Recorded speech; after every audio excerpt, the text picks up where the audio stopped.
Hello everyone, स्वागत है आप सभी का टारगेट यूकेपीएससी में। और टारगेट यूकेपीएससी आज 11 दिसंबर 2025 से डेली न्यूज़ एनालिसिस शुरू करने जा रहा है। तो इस डेली न्यूज़ एनालिसिस में क्या होगा, हम उत्तराखंड के सारे मुद्दे और नेशनल करंट अफेयर के जितने भी मुद्दे हैं हम उनको कवर करने की कोशिश करेंगे। हम इनको कैसे कवर करेंगे, इस वीडियो में मैं आपको आगे आगे धीरे धीरे बताता रहूँगा। तो हम इसमें क्या करेंगे कि जो न्यूज़पेपर में जितने भी इम्पोर्टेंट आर्टिकल्स होंगे, हम उनको एक डिटेल्ड तरीके से डिस्कस करेंगे।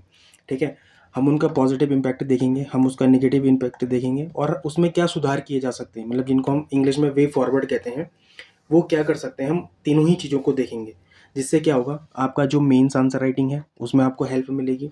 जो आपका प्री है, आपको एक ब्रॉड लेवल पे आपको थिंकिंग आपकी डेवलप होगी। जैसे आप देख रहे हैं कि आजकल यूके ट्रिपल एस सी के जितने भी एग्ज़ाम है वो डिटेल में आपको क्या करता है, कथन वाले क्वेश्चन पूछता है, मतलब स्टेटमेंट टाइप से वाले क्वेश्चन पूछता है। या यूके पीएससी के जो अब नए तरीके के एग्ज़ाम हो रहे हैं उसमें भी आपको स्टेटमेंट वाइज वाले क्या मिलते हैं, क्वेश्चन मिलते हैं। ठीक है, तो जो हम पहला आज की न्यूज़ है, न्यूज़ की तरफ बढ़ते हैं। और जो आज पहली न्यूज़ है वो है उत्तराखंड में कृषि भूमि पर बन सकेंगे अब रिजॉर्ट।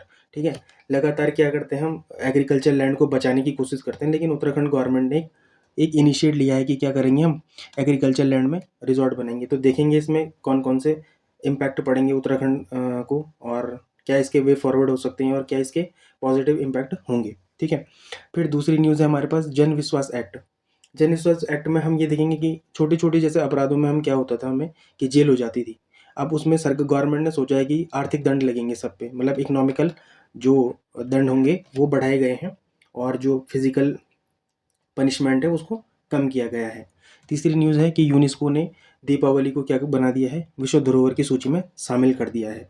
ठीक है, चौथा है उत्तराखंड लैंड पूलिंग स्कीम भी आज से क्या हो गई है, शुरू हो चुकी है। ठीक है, और कुछ अन्य तथ्य भी हैं जैसे वन लाइनर फैक्ट, जिनको हम कह सकते हैं वन लाइनर फैक्ट हैं ये, और जो हमारे एग्जाम पॉइंट ऑफ व्यू की दृष्टि से बड़े इंपॉर्टेंट है।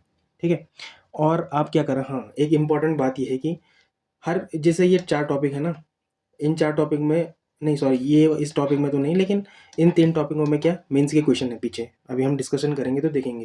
ठीक है, आप अपनी मतलब आप एक क्या करें, एनालिसिस देखें, फिर आप उस क्वेश्चन को अटेम्प्ट करें खुद से, मतलब खुद देखें कि आपको लिखना आ रहा है या नहीं आ रहा है।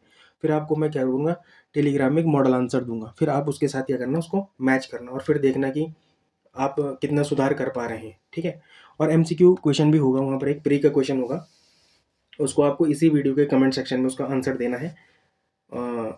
ठीक है, और जो आंसर होंगे ना, कल जो नई वीडियो आएगी, जो डेली न्यूज़ एनालिसिस अब रोज आएगा। ठीक है, और मैं मानता हूँ कि आज पहला दिन है और आज ये बहुत देरी से आ रही है ये क्लास, इसके लिए मैं बहुत ज़्यादा क्षमा चाहता हूँ, क्योंकि ये पहला दिन है और मुझे भी अभी नया नया जो जब चीज़ें हैं तो मुझे इसके लिए क्या करना पड़ रहा है, बहुत एक्स्ट्रा एफर्ट करने पड़ रहे हैं। ठीक है, तो जब मैं एफर्ट कर रहा हूँ तो मुझसे बहुत गलतियाँ भी हो रही हैं, कभी आवाज़ ही नहीं आ रही है, कभी ये पेन ही नहीं चल रहा है। ठीक है, तो मैं कोशिश कर रहा हूँ लगातार चीज़ों को सीखने की, और लगातार ये क्या होगा, धीरे धीरे धीरे करके ये टाइम सुबह ही हो जाएगा। ठीक है, शिफ्ट हो जाएगा, इसके लिए मैं आपसे क्षमा प्रार्थी पहले ही। ठीक है, तो जो पहली न्यूज़ है हमारे पास कि कृषि भूमि पर अब रिजॉर्ट बनेंगे, वो क्या है। तो उत्तराखंड सरकार ने फैसला लिया है कि अब कृषि भूमि पर भी रिजॉर्ट बनाए जा सकेंगे। इससे यदि ग्रामीण पर्यटन यदि यह ग्रामीण पर्यटन, होम स्टे और स्थानीय आजीविका बढ़ाने में मदद करता है तो। ठीक है, तो सरकार ने यही देख के ये बनाया है कि ये किस हिसाब से जो हमारा ग्रामीण क्या है, पर्यटन है, जो हमारा ग्रामीण इंफ्रास्ट्रक्चर है, इसमें ये रिजॉर्ट क्या करेंगे, किस किस हिसाब से बूस्ट देंगे। ठीक है, इकोनॉमी को, है ना, ये है। फिर व्यवसायीकरण करण ज़्यादा ना हो पाए, अंधाधुंध जो हमारे शहरी शहरी इलाके में क्या हो रहा है, लगातार व्यवसायीकरण हो रहा है, लोग उधर ही की तरफ भाग रहे हैं, है ना, पलायन लगातार हो रहा है। उत्तराखंड में तो पलायन की सबसे ज़्यादा समस्या है। ठीक है, तो ये है। फिर एक इसमें ये बात भी कही गई है कि जैसे क्या होगा कि बिजली लाइनों के अधिग्रहण में भी भूमि को उसमें क्या मिलेगा, मुआवजा मिलेगा। मतलब जैसे रिजॉर्ट है, माना यहाँ पर कोई रिजॉर्ट है। ठीक है, ठीक है, तो इसके आसपास की जो भूमि है, तो इस रिजॉर्ट में क्या आएगा, कोई लाइन आएगी, मतलब लाइन इन द सेंस बिजली की लाइन आएगी, तो नीचे जितनी भी भूमि जाएगी उसके, उस पे क्या सरकार क्या देगी, एक अच्छा मुआवजा देगी, मतलब बढ़ा बढ़ा दिया गया है इस मुआवजे को। अब हम यहाँ पर देखेंगे कि हमारे जो पीसीएस जो एग्ज़ाम है हमारा उत्तराखंड पीसीएस, जिसमें क्या आता है देखो, आरओ आरओ हो गया, ठीक है, लोअर पीसीएस हो गया, अपर पीसीएस हो गया, रेंजर वेंजर, जितने भी एग्ज़ाम है वो कहाँ कहाँ पर इम्पैक्ट करते, मतलब कहाँ कहाँ से क्वेश्चन आ सकते हैं, ठीक है। तो जैसे सरकार की नीतियाँ हैं, है ना, राज्य सरकार जो जो नीतियाँ लाती हैं वहाँ से, कृषि सुधार, भूमि पर्यटन, यहाँ से क्वेश्चन बनते हैं, ठीक है, ये टॉपिक्स हैं, ठीक है। तो यहाँ पर ये मैच करती है, ये वाला टॉपिक मैच करता है और मेंस में भी करता है, ठीक है, कि पर्यटन नीति से सीधा सीधा जुड़ा हुआ मुद्दा है, कृषि नीति से सीधा सीधा ये मुद्दा जुड़ा हुआ है, भूमि प्रबंधन से ये मुद्दा जुड़ा हुआ है, ग्रामीण विकास से जुड़ा हुआ है। तो ये जब ये क्या कर रहे हैं, ये सारे ही जो सिलेबस है ये इस मुद्दे से क्या कर रहा है, मैच कर रहा है। तो मतलब आप इसको क्या कर सकते हैं, या तो आप इसको एज ए एग्जाम्पल की तरीके से बता सकते हैं, और अगर डायरेक्ट यहीं से क्वेश्चन आ गया तो फिर तो आपको इसमें आंसर देना ही पड़ेगा, ठीक है। तो पॉजिटिव इम्पैक्ट क्या है इसमें, तो इसमें क्या मिलेगा, ग्रामीण पर्यटन को तो सीधे तरीके से बढ़ावा दे रही है सरकार, ठीक है। फिर पलायन पर भी रोक है, फिर आर्थिक विकास लगातार हो रहा है ना, निवेश बढ़ेगा तो छोटे गांव में भी पर्यटन बढ़ेगा, ठीक है। ग्रामीण अर्थव्यवस्था को ये मजबूत करेगा, है ना। कृषि भूमि की सीमित उपयोग का विकल्प है ये, मतलब ये बहुत अच्छा पॉइंट लगा मुझे ये वाला, ठीक है, कि जो पहाड़ी क्षेत्र है ना वो हमारा क्या है, इसकी कठिन पृष्ठभूमि है, मतलब है ना। तो यहाँ पर क्या होता है कि हमारी कृषि गतिविधियाँ कम होती हैं, तो आय क्या होती है यहाँ पर, कम होती है। अगर हम यहाँ पर क्या क्या बना दें, रिजॉर्ट वगैरह बना दें, तो यहाँ पर आय के साधन क्या हो जाएंगे, बढ़ जाएंगे, ठीक है। सरकार का ऐसा सोचना है, ठीक है। और ये एक अच्छा पॉइंट है, मतलब मैं भी गांव का रहने वाला हूँ और मैंने देखा है कि हमारे आधे से ज़्यादा भूमि ऐसे ही है, ठीक है। पर अगर उसमें रिजॉर्ट बन जाए तो क्या होगा, लगातार उसमें क्या होगा, क्या बोल, आर्थिक जो आय है वो बढ़ बढ़ सकती है इसमें, ठीक है। सरकार द्वारा मुआवजे में भी वृद्धि की बात की गई है कि जैसे बिजली की लाइनें आएंगी, भूमि अधिग्रहण होगा तो इसमें क्या होगा, किसानों को मुआवजा मिलेगा। इसके कुछ नेगेटिव इम्पैक्ट भी हैं, खतरे भी हैं, जैसे क्या होगा कि कृषि भूमि कम होने का खतरा है। देखो जैसे हाउस ऑफ हिमालय है, हाउस ऑफ हिमालय या वन डिस्ट्रिक्ट टू प्रोडक्ट वाली योजना है।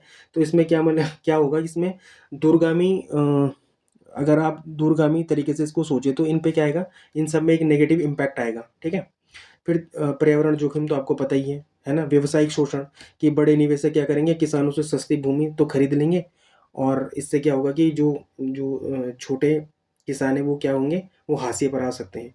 फिर अव्यवस्थित पर्यटन, इसमें क्या होता है, जैसे कचरा बढ़ जाता है, ट्रैफिक, प्रदूषण जैसी समस्याएं हमको देखने को मिलेंगी। फिर निगरानी में भी कमी है यहाँ पर, कि जो कृषि भूमि है उसका दुरुपयोग यहाँ पर संभव है, ठीक है। वे फॉरवर्ड, मतलब समाधान क्या हो सकते हैं इसके, जो हम खुद देंगे, ठीक है। तो एक तो कड़े नियम बनाए जा सकते हैं कि कितनी भूमि रिजॉर्ट के लिए बदली जा सकती है, इसकी एक स्पष्ट सीमा हो, है ना। फिर पर्यावरण प्रभाव आकलन अनिवार्य किया जाए, स्थानीय समुदायों की भागीदारी और राजस्व का एक हिस्सा किस में दिया जाए, गांव के विकास में दिया जाए। फिर सस्टेनेबल पर्यटन मॉडल को अपनाया जाए, है ना। एसडीजी, इसको याद रखना आप, है ना। ये 17 एसडीजी हमारे पास 17 है ना, 17 एसडीजी पे हम काम कर रहे हैं और 2030 तक हमको वो क्या करना है, कंप्लीट भी करने हैं, ठीक है। मतलब कंप्लीट ऐसे तलवार तो नहीं लटकी हुई कंप्लीट करने, लेकिन लगातार अगर हम उस दिशा में बढ़ेंगे तो कहीं ना कहीं हमारे क्या पृथ्वी के लिए ही वो अच्छा है ना, वो हमारे लिए अच्छा है, ठीक है। फिर छोटे व मध्यम किसानों की सुरक्षा हेतु कानून भी बनाए जाएंगे यहाँ पर। ये मेंस का क्वेश्चन है, आप इसको खुद से अटेम्प्ट करें, और फिर मैं इसका एक क्या मॉडल आंसर आपको टेलीग्राम चैनल में दे दूंगा। ये एक प्री का क्वेश्चन है, आप यहाँ पर वीडियो को पॉज कर सकते हैं, आप इन अच्छे से इसको पढ़ें और क्या करें, इसके कमेंट सेक्शन में इसका आंसर दें, ठीक है। अगर इसका आंसर मैं कहाँ दूंगा, ये जब कल एक नई वीडियो आएगी डेली न्यूज़ एनालिसिस, तो उसमें मैं शुरुआती के 2 मिनट में इनके सारे को आंसर आपको बता दूंगा, ठीक है। दूसरी जो न्यूज़ है वो है जन विश्वास एक्ट, है ना। तो जन विश्वास एक्ट क्या है, मैंने आपको बताया था कि जो सामान्य श्रेणी के अपराध होंगे उसमें क्या होता है, जेल की सज़ा को कम या समाप्त करते हुए दंड बढ़ाने का, आर्थिक दंड बनाना, मतलब पेनल्टी या फाइन बढ़ाने का फैसला ले रही है सरकार। अब इसमें क्या हुआ कि 7 जो पुराने एक्ट है ना, उन सबको मिलाकर एक नया कानून बना है, उसका नाम है जन विश्वास एक्ट, ठीक है। इसका उद्देश्य क्या है कि बेवजह जेल जाने की स्थिति खत्म करना और छोटे अपराधों में सुधारात्मक दंड लगाना, प्रशासन पर भार कम करना और लोगों का सरकार पर भरोसा बढ़ाना, ठीक है। ये इसका गवर्नमेंट का ये उद्देश्य है, ठीक है। अब ये हमारे पास मेंस में कहाँ पर रिलाई करता है ये, तो जैसे गुड गवर्नेंस है, ये बड़ा ही इम्पोर्टेंट है ना। तो कानून सुधार में, न्याय प्रणाली सुधार में, दंड व उदारीकरण में, प्रशासनिक सरलता में, लोक सेवाओं में विश्वास, ये सारे ही मेंस के लिए इम्पोर्टेंट है। प्री के लिए कहाँ पर इम्पोर्टेंट है? एडमिनिस्ट्रेटिव रिफॉर्म्स, है ना, ease of living, good governance से जुड़ा हुआ सीधा मुद्दा है ये, ठीक है। फिर दंड सुरक्षा, अपराध वर्गीकरण और सरकार के अधिनियम से ये सीधे सीधे यहाँ से क्वेश्चन आ सकते हैं, ठीक है। अब इसके जो प्रमुख बिंदु हैं वो क्या है? प्रमुख बिंदु है भाई, छोटे अपराधों में जेल की जगह सिर्फ जुर्माना या कम सजा की बात कही गई है यहाँ पर। अगर अपराध गंभीर नहीं है तो ये आएगा, ठीक है ना। फिर 7 अधिनियमों में संशोधन कर एक नया एक्ट बनाया गया है, जुर्माना बढ़ाया जाएगा ताकि अपराध रोका जा सके, लेकिन लोगों को न्यायालय और जेल प्रक्रिया में न फंसना पड़े, ठीक है। लगातार क्या हो रहा है कि हमारे न्यायालयों में केस क्या होते हैं, पेंडिंग हो रहे हैं, हम सभी को पता है, और इतने साल लग जाते हैं उसमें। तो ये एक अच्छा कदम है, ठीक है। अगर न्यायालय की दृष्टि से देखें तो ये बहुत ही अच्छा कदम है, ठीक है। फिर दीर्घकालीन केस पेंडेंसी कम होने में मदद मिलेगी, व्यवसाय, उद्योग, नागरिक सेवाओं में आसानी होगी, क्योंकि छोटे छोटे उल्लंघन पर अब जेल नहीं जाना पड़ेगा। इसके जो पॉजिटिव इम्पैक्ट हैं वो तो सीधे सीधे देखने को मिल रहे हैं कि भाई न्यायालयों पर भार कम होना शुरू हो जाएगा। ईज ऑफ लिविंग बढ़ेगी हमारी। ईज ऑफ लिविंग कैसे बढ़ेगी? देखो, ये छोटे छोटे नियमों का उल्लंघनों पर अब क्या नहीं होगी, कठोर सजा नहीं होगी। सरकार पर विश्वास बढ़ेगा। एक्ट का मकसद ही जनमानस पर विश्वास बढ़ाना है, ठीक है। सुधार आधारित दृष्टिकोण दंड का उद्देश्य सुधार बनता है, न कि प्रतिशोध, है ना। तो ये है, ये पॉजिटिव इम्पैक्ट है। नेगेटिव इम्पैक्ट क्या है? अपराध बढ़ने का जोखिम। ये सबसे इंपॉर्टेंट लगा मुझे कि भाई कुछ लोग समाज में ऐसे होते हैं जिनके पास पैसा बहुत है, ठीक है। अब जिनके पास पैसा बहुत है तो वो क्या करेंगे, लगातार ऐसे छोटे मोटे क्राइम करते रहेंगे, है ना। जब ये क्राइम करते रहेंगे तो इन्हें पता है तो जेल तो होगी नहीं, आर्थिक दंड ये भोग सकते हैं। तो यहाँ पर क्या होगा कि अपराध बढ़ने की जोखिम तो है, ठीक है। फिर अमीरी गरीबी में असमानता यहाँ पर साफ साफ देखने को मिलेगी। अमीर यहाँ पर क्या करेगा, पैसे देके छूट जाएगा, गरीब पे लगातार वो बोझ बढ़ता ही चला जाएगा। फिर यहाँ पर क्या होगी, क्रियान्वयन में एक चुनौती तो है, ठीक है। इसमें अधिकारियों पर ये निर्भर करेगा कि वो किस हिसाब से इसको इम्प्लीमेंट करते हैं। फिर गंभीर और सामान्य अपराध के बीच भेद करना मुश्किल हो जाएगा कि कौन सा गंभीर अपराध है भाई और कौन सा सामान्य अपराध है। वे फॉरवर्ड, इसमें जो हम सुझाव दे सकते हैं वो क्या है? जुर्माना राशि आय के अनुपात में तय हो सके, ऐसा मॉडल सोचना चाहिए, ठीक है। छोटे अपराधों के लिए सुधारात्मक कार्यक्रम लागू हो, है ना, काउंसलिंग हो, कम्युनिटी सर्विसेज हो, है ना, पारदर्शी प्रक्रिया हो, ताकि जुर्माना वसूली में भ्रष्टाचार ना बढ़े। यहाँ पर भी ये इंपॉर्टेंट है, मतलब लाल फीताशाही भी यहाँ पर हावी हो सकती है, ठीक है। कानून का दुरुपयोग रोकने के लिए कड़े दिशा निर्देश भी दिए जाए, ठीक है। ये एक मेंस का क्वेश्चन है। अब आप मेंस के क्वेश्चन को एक बार पढ़ो, है ना, और देखो कि ये आपको कितने हेल्प करेगा। देखो जैसे एक क्वेश्चन है कि जन विश्वास एक्ट उत्तराखंड की न्याय प्रणाली और प्रशासनिक दक्षता को बढ़ाने की दिशा में एक महत्वपूर्ण कदम है, टिप्पणी कीजिए। अगर आप ऐसे क्वेश्चनों के आंसर लिखेंगे तो आपका कॉन्फिडेंस अपने आप ही बूस्ट हो जाएगा, ठीक है। ये प्री का क्वेश्चन है, ये आपको क्या करना है, अटेम्प्ट करना है और डिस्क्रिप्शन बॉक्स में आपको इसका आंसर देना है, ठीक है। फिर जो तीसरी महत्वपूर्ण न्यूज़ है वो है लैंड पूलिंग स्कीम। उत्तराखंड सरकार ने लैंड पूलिंग स्कीम 2025 को क्या दे दी है, मंजूरी दे दी है। क्या है ये? कि इसका उद्देश्य शहरों के अनियोजित विकास को सुधारना है, नई आवासीय वाणिज्यिक कॉलोनियों को वैज्ञानिक तरीकों से बसाना है, ठीक है। इसमें भूमि मालिक अपनी जमीन सरकार विकास प्राधिकरण को देते हैं और बदले में विकसित भूमि का कुछ हिस्सा वापस पा लेते हैं, ये इंपॉर्टेंट है, ठीक है। फिर योजना शहरीकरण से जुड़ी समस्याओं जैसे अवैध जो कॉलोनीज हमारी बन जाती हैं, है ना, खलबली भरा विकास, मतलब खलबली भरा विकास में मतलब यही है कि सड़क के दोनों ओर खोदा होता है, ठीक है, कहीं पता नहीं चलता, कहीं गड्ढा है कहीं कुछ है। यहाँ पर क्या होता है, लगातार दुर्घटनाएं देखने को मिलती हैं। फिर बेसिक सुविधाओं की कमी को कम करेगी ये वाली स्कीम, कौन? लैंड पूलिंग स्कीम, ठीक है। इसका उद्देश्य क्या है कि शहरी क्षेत्रों को वैज्ञानिक और सुनियोजित उनका विकास हो, है ना, इंफ्रास्ट्रक्चर अच्छा हो, ठीक है। जो अवैध कॉलोनियाँ हैं या जो अवैध इंफ्रास्ट्रक्चर है उनकी समस्या खत्म हो, है ना, भूमि मालिकों को सम्मानजनक हिस्सा मिले, उनको नुकसान ना हो, और शहरों को सस्टेनेबल अर्बन मॉडल की ओर ले जाना, ठीक है। ये भी हमारा जो SDG 11 है, ठीक है, 11वें नंबर का, वो इसी पर आधारित है। तो आप इसको भी देख लो एक बार, ठीक है। फिर ये कहाँ कहाँ पर इस लागू होगा? तो हाउसिंग प्रोजेक्ट हो गया, ग्रोथ सेंटर हो गया, रिवर फ्रंट डेवलपमेंट हो गया, आईटी पार्क हो गया, इंडस्ट्रियल एरिया हो गया, मिक्स यूज प्रोजेक्ट हो गया, टीओडी हो गया, है ना। फिर नई टाउनशिप या स्मार्ट टाउनशिप, है ना, नगर निकाय और विकसित प्राधिकरणों के योजनागत क्षेत्र में ये लागू होगी ये स्कीम। स्कीम कैसे काम करती है, देखो कैसे काम करेगी। तो क्या होगा कि जो भूमि मालिक होंगे ना, वो अपनी भूमि को स्वेच्छा से पूल में डालेंगे, फिर वहाँ पर सरकार उसमें उसको देखेगी, फिर उसमें क्या करेगी, इंफ्रास्ट्रक्चर डेवलप करने की कोशिश करेगी, ठीक है। फिर प्राधिकरण की भूमि को विकसित करता है ये। कल भूमि के कुछ कुल भूमि में कुछ हिस्सा सार्वजनिक उपभोग के लिए भी होता है, ठीक है। तो ये आप यहाँ पर देख सकते हैं ये कैसे काम करेगी। फिर इसमें एक डिस्प्यूट रेजोल्यूशन मैकेनिज्म भी बनेगा, ट्रिब्यूनल्स बनेंगे, है ना, विशेष समितियां बनेंगी इसमें, ठीक है। फिर मुआवजे की बात होगी, जमीन के हिस्से की बात होगी, सीमांकन विवादों को तेजी से निपटाया जाएगा। तो इसमें ये डिस्प्यूट क्या बनेंगे, रेजोल्यूशन मैकेनिज्म भी बनेगा, ठीक है। फिर निगरानी और पारदर्शिता भी होगी कि इसमें क्या होगी, एक उच्चाधिकारी प्राप्त समिति गठित होगी। यह देखेगी कि भूमि मालिकों के अधिकार सुरक्षित हैं या नहीं है ना। पारदर्शिता प्रक्रिया, जैसे ऑनलाइन रिकॉर्ड रखे जाएंगे, भू अधिकार स्पष्टता से बताया जाएगा, ठीक है। इसके पॉजिटिव इम्पैक्ट क्या है कि शहरों को का व्यवस्थित विकास, है ना। हमारे पास कई शहरों के मॉडल हैं, जैसे चंडीगढ़ का हो गया, है ना। तो कुछ इसी तरह का इसमें भी बात देखने को मिल रही है हमें। फिर भूमि मालिकों को एक बड़ा लाभ मिलेगा इसमें। सरकार को भूमि अधिग्रहण पर खर्चा कम करने की बात कही गई है ना। रोजगार और निवेश इसमें बढ़ता है। इंफ्रास्ट्रक्चर और ग्रोथ इसमें बढ़ेगी, जैसे सड़कें अच्छी होंगी, पार्क बनेंगे, पानी और बिजली की बात की जाएगी, और सीवेज की बात की जाएगी, ठीक है। फिर कुछ चुनौतियों और कमियों की बात भी की गई है, जैसे सहमति हासिल करना मुश्किल है यहाँ पर, क्योंकि यहाँ पर क्या हुआ है कि यहाँ पर जो भूमि मालिक है ना, उनको सबको एक मत करना पड़ेगा, और सबको एक मत करने के बाद किसी की सहमति हो किसी की नहीं हो, इसमें बड़ी मुसीबत होती है। एक तो ये है, दूसरा है कि भूमि के मूल्यांकन पर विवाद भी हो सकता है। फिर है तीसरा है भ्रष्टाचार, पारदर्शिता की चुनौती तो है ही है।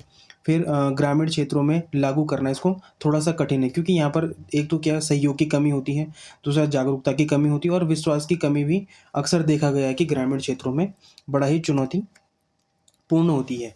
फिर यहाँ पर थोड़ा वे फॉरवर्ड की बात करें अगर हम, तो वे फॉरवर्ड में मतलब हम अपने सुझाव देते हैं अगर इनको, तो यहाँ पर देते हैं तो भूमि मालिकों के अधिकारों की सुरक्षा हेतु मजबूत कानूनी ढांचा होना चाहिए, पूर्ण डिजिटल रिकॉर्ड होने चाहिए, पारदर्शी सर्वेक्षण एवं मूल्यांकन होना चाहिए, जागरूकता अभियान समय समय पर चलाने चाहिए, या एडवर्टाइजमेंट खूब करना चाहिए, मतलब समयबद्ध विकास योजना होनी चाहिए। एक ये सबसे बड़ी कमी है, चाहे वो उत्तराखंड गवर्नमेंट की हो, चाहे वो अपनी जो अपनी सेंट्रल गवर्नमेंट है उसकी हो, ठीक है। समयबद्ध विकास योजना ही बहुत ही, मतलब ये मान के चलो कि आप अगर कोई एक स्कीम कोई बिरले से ही स्कीम होगी जो समय से पूरी होती होगी। फिर राज्य स्तर पर स्वतंत्र निगरानी निकाय भी होने चाहिए। तो यहाँ पर एक मेंस का क्वेश्चन है ये, आप यहाँ पर फिर से देख सकते हैं आपकी मेंस के क्वेश्चन कितने शानदार हैं, कि लैंड पूलिंग स्कीम उत्तराखंड में शहरी विकास की सबसे व्यावसायिक मॉडल प्रस्तुत करती है, स्पष्ट कीजिए। फिर ये आपका प्री का क्वेश्चन है। प्री का क्वेश्चन आपको यहीं पे क्या करना है, इसका आंसर करना है, फिर आपको कल इसका आंसर पता चल जाएगा, ठीक है। फिर आगे देखते हैं, तो अगली न्यूज़ है एडीबी, एशियन डेवलपमेंट बैंक, ठीक है। एडीबी ने भारत की वृद्धि दर का अनुमान बढ़ाया है। एडीबी ने पहले बोला था कि भारत की वृद्धि दर कितनी होगी, 6.5 होगी, लेकिन अब क्या कह रहा है, 7.2 होगी, है ना, जीडीपी ग्रोथ रेट, ठीक है। फिर ये तो कहता ही है कि एशिया की वृद्धि में भी भारत प्रमुख योगदान देगा, किसमें, जीडीपी मतलब ग्रोथ रेट में, ठीक है। भारतीय अर्थव्यवस्था की मजबूत निजी निवेश, उपभोग और उत्पादन बढ़ना, ये सभी मजबूती के कारण है भारतीय उसके किसके, भारतीय अर्थव्यवस्था की, ठीक है। थोड़ा एडीबी के बारे में जान लेते हैं, प्रीलिम्स और थोड़ा सा मेंस के लिए इम्पॉर्टेंट तो है, पूछा जा सकता है। इसकी स्थापना 1966 में हुई थी। इसकी स्थापना का कारण ये था कि एशियाई प्रशांत क्षेत्र में आर्थिक विकास, गरीबी उन्मूलन और बुनियादी ढांचा सुधार को बढ़ावा देंगे, ठीक है। इसका हेडक्वार्टर का है मनीला, फिलीपींस में है, और मनीला की सरकार ने एडीबी को अंतर्राष्ट्रीय दर्जा और सुविधाएं प्रदान की हैं। इसमें वर्तमान में 68 कंट्रीज़ हैं, नॉन रीजनल कंट्रीज़ भी हैं इसमें, ये बड़ा ही इंपॉर्टेंट है। कई बार स्टेटमेंट में पूछा जा सकता है कि एडीबी में क्या नॉन रीजनल देश भी हैं, या मतलब एशिया से बाहर के देश भी हैं, तो ये बड़ा ही इंपॉर्टेंट हो जाता है। इसमें यूएसए, यूके, कनाडा और फ्रांस जैसे देश क्या हैं, एशिया से बाहर है। भारत कब जुड़ा था इससे? 1966 में ही जुड़ गया था, जब बना था तभी जुड़ गया था। क्योंकि देखो अब यहाँ पर सबसे इम्पोर्टेंट क्या है कि एडीबी से ऋण लेने वाला सबसे बड़ा देशों में भी एक है। कौन? अपना इंडिया है। ठीक है। फिर इसके वर्तमान में अध्यक्ष कौन है? असाकावा। तो ये तो कभी कई बार प्रीलिम्स में भी आ सकता है। ठीक है। एक यहाँ पर ये इंपॉर्टेंट है कि परंपरागत रूप से एडीबी का अध्यक्ष हमेशा ही जापान से होता है, तो ये इंपॉर्टेंट है। फिर कुछ वन लाइनर न्यूज़ है, मैंने बोला था कि लास्ट में कुछ वन लाइनर न्यूज़ भी होंगी। ठीक है। तो मसूरी के मौसी फॉल में बनेगा देवभूमि रजत पार्क। तो ये आ सकता है कि देवभूमि रजत पार्क कहाँ बनेगा, कि तो मसूरी के मौसी फॉल में बनेगा। फिर ये है कि वही दीपावली को क्या बनाया है, विश्व धरोहर का दर्जा मिल चुका है। ये बड़ा ही इंपॉर्टेंट है। एक ये कैब का नाम बदलकर अब क्या हो गया है, IPAR।